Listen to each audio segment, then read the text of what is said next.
Bonjour, je tente aujourd'hui de faire une vidéo sur quelqu'un qui faisait des vidéos sur Internet. Il prénommait, ça s'appelait Documents rares et inédits. Et là, récemment, j'ai vu un début de vidéo sur YouTube qui tentait d'expliquer la cérémonie de clôture des Jeux Olympiques. C'était fort intéressant, c'était même très prenant. Malheureusement, au bout de 3 minutes, ou 3 minutes et quelques secondes, la vidéo ne s'interrompt pas, tout simplement, c'est noir. C'est noir, et il n'a pas retenté de positionner sa vidéo. Je sais, je le suivais sur YouTube. Je pense qu'il avait eu quelques difficultés et que sa chaîne avait été arrêtée. C'est malheureusement ce qui arrive lorsqu'on tente un peu de parler et d'expliquer un petit peu trop près de la réalité comment se passent les choses. Alors cette vidéo s'adresse aussi à ceux qui ne comprennent pas trop la période actuelle.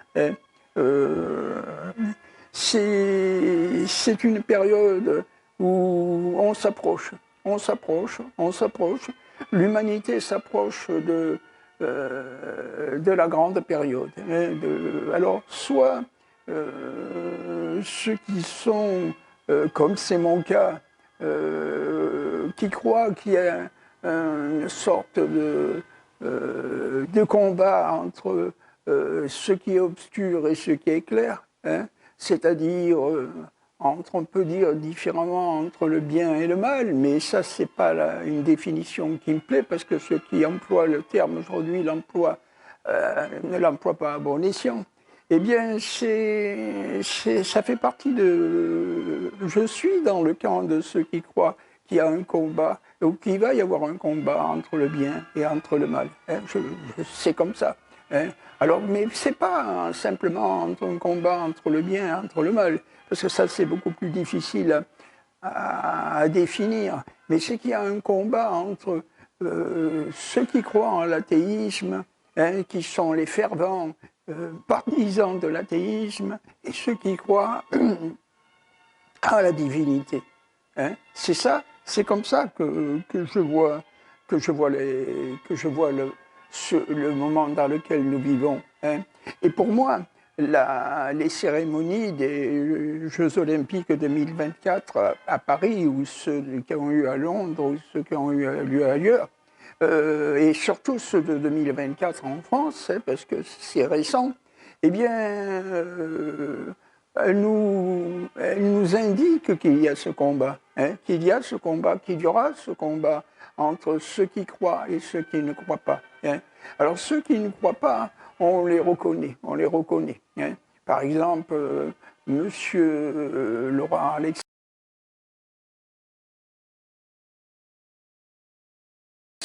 qui était un médecin qui prônait la vaccination de masse, même la vaccination totale.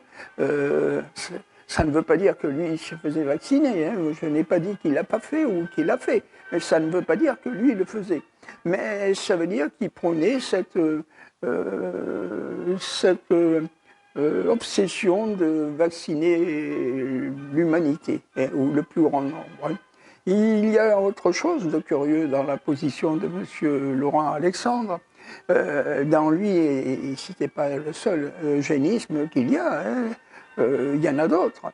Bien, il prônait par exemple une sorte de vie, si elle n'est pas éternelle, de vie très longue.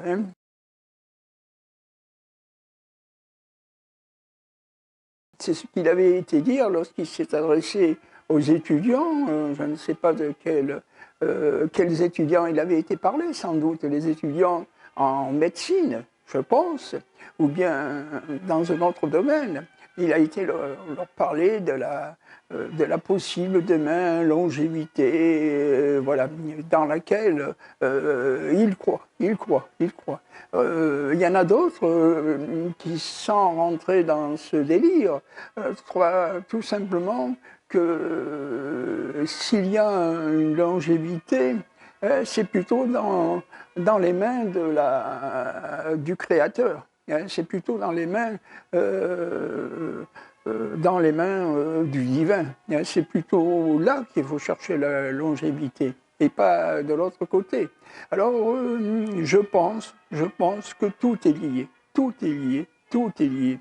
Il est lié à la fois à la mondialisation. Qu'est-ce que la mondialisation ? La mondialisation n'est rien d'autre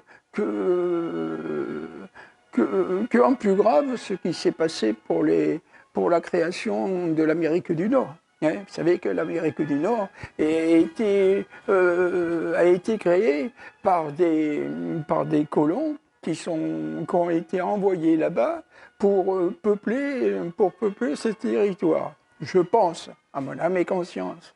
Je pense à mon âme et conscience que parmi les vrais dirigeants qui dirigeaient l'Europe à ce moment-là, il y a ceux qui savaient ce qui s'était passé et ceux qui ignoraient ce qui s'était passé. Ceux qui savaient que ces territoires étaient là et qu'on pouvait aller plus ou moins aller s'en accaparer.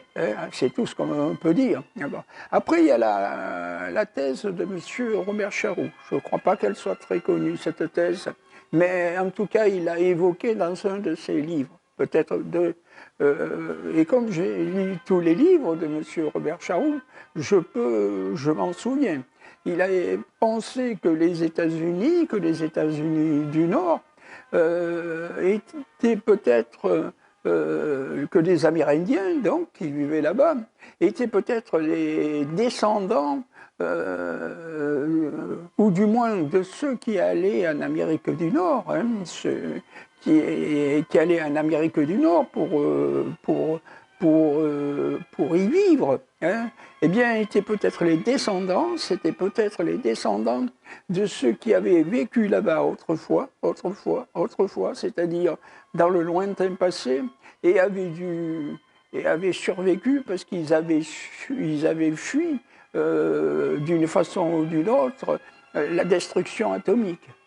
Et que les peaux-rouges, ceux qui vivaient là-bas, donc pas ceux qui arrivaient, mais ceux qui vivaient, c'est-à-dire ceux qui étaient les Amérindiens, donc, étaient peut-être les descendants de ceux qui n'avaient pas fui là-bas, qui étaient restés, qui avaient survécu à cette terrible période. Et je pense que la marche du monde actuel est conduite par des initiés, des forces, des êtres qui savent tout ça, qui connaissent le passé de l'humanité et qui ont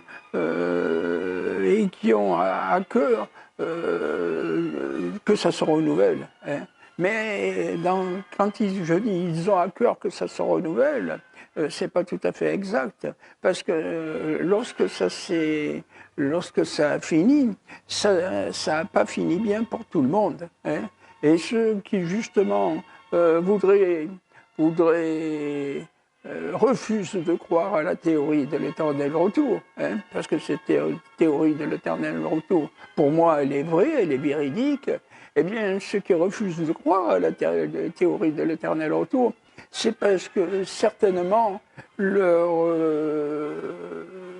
ont peur à nouveau d'une chute. Parce que s'ils n'avaient pas peur d'une chute, ça ne leur ferait rien, la théorie de l'éternel retour, puisqu'il va recommencer. Mais c'est ce qui va recommencer qui probablement leur fait peur, les inquiète. C'est comme ceux qui, tel Laura Alexandre par exemple, prônent la prolongation de la vie humaine, pourquoi pas l'immortalité, c'est parce que il est dans une position avantageuse aujourd'hui, hein, et qu'il voudrait que cet avantage dure, dure, dure, dure, et ne s'arrête pas. C'est comme ceux qui prônent la jeunesse éternelle. Seul Satan peut promettre la jeunesse éternelle, hein, parce que la jeunesse, ce n'est pas un fait qui doit perdurer, hein. C'est justement une période d'apprentissage. Et cette période d'apprentissage, on peut pas la faire durer tout le temps, hein. Et ceux qui veulent la jeunesse éternelle, ceux qui prônent l'immortalité ou la prolongation de la vie, sont quelque part liés, je ne dis pas spécifiquement M. Laurent Alexandre, mais ceux qui prônent ce langage, je pense qu'ils ne s'aperçoivent ou qu'ils ne s'aperçoivent pas, mais c'est quand même un langage qui est comment dire, en sorte de lien avec Satan, hein. Parce que seul Satan peut envisager de prolonger la vie des gens. Seul Satan peut promettre cette folie, hein. C'est comme promettre la jeunesse éternelle. Seul Satan peut promettre d'être jeune, hein, de rester jeune, hein. En fait, il y a réellement sur Terre, il y a réellement sur ce lieu que l'on nomme la Terre, une perpétuelle lutte entre le mal et le bien, entre le clair et le sombre, hein. Il y a perpétuellement ce combat. Et ceux qui aujourd'hui mènent le monde, c'est-à-dire veulent la mondialisation, veulent la disparition des nations, la disparition des cultures, la disparition des traditions, sauf celle qui peut intéresser. Mais ceux qui veulent ça, ils peuvent avoir qu'une position, c'est celle d'être en lien avec le contraire du bien, hein. Et le contraire du bien, c'est forcément l'obscur, hein. C'est ça le combat aujourd'hui. Il y a véritablement un combat entre le sombre et le clair.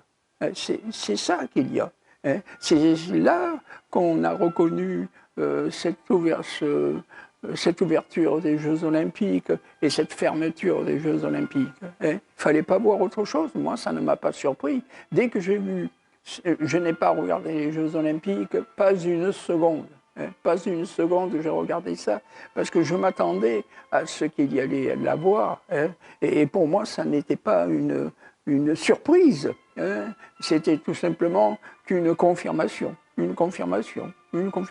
c'est tout. Hein.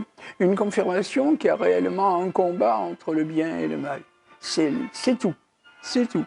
Et ceux qui espèrent dans le matériel ou dans les forces matérielles une possibilité de, je ne sais pas si on peut dire de revanche, parce que la revanche, ce n'est pas un bon esprit. Ceux qui espèrent de sortir vainqueurs grâce aux forces matérielles seront, je pense, bien déçus. Bien déçus, bien déçus. Alors cette vidéo va être courte, hein. Le but de cette vidéo, c'était de venir sur la personne qui fait des vidéos sous le titre de documents rares et inédits. Il avait tenté de mettre sur YouTube, non pas sur YouTube, sur Odyssée, une vidéo commentant le documentaire, enfin, la fin des Jeux Olympiques, hein, je ne trouve plus le nom, pardonnez-moi, mais il avait essayé de mettre une vidéo. Malheureusement, au bout de 3 minutes et quelques secondes, cette vidéo ne disparaît pas, mais l'écran devient tout noir, tout noir, tout noir, tout noir. Et c'est probablement soit un inconvénient technique, ce qui est toujours possible, mais c'est peut-être autre chose qu'un inconvénient technique, qu'un problème technique, hein. En tout cas, nous sommes à une période très proche d'une d'une confrontation, hein, entre les forces obscures et les forces claires, hein, entre le matériel et le spirituel. Hein. C'est ça qui, à deux doigts de ça qui va arriver. À deux doigts, nous sommes à deux doigts. Je vous remercie.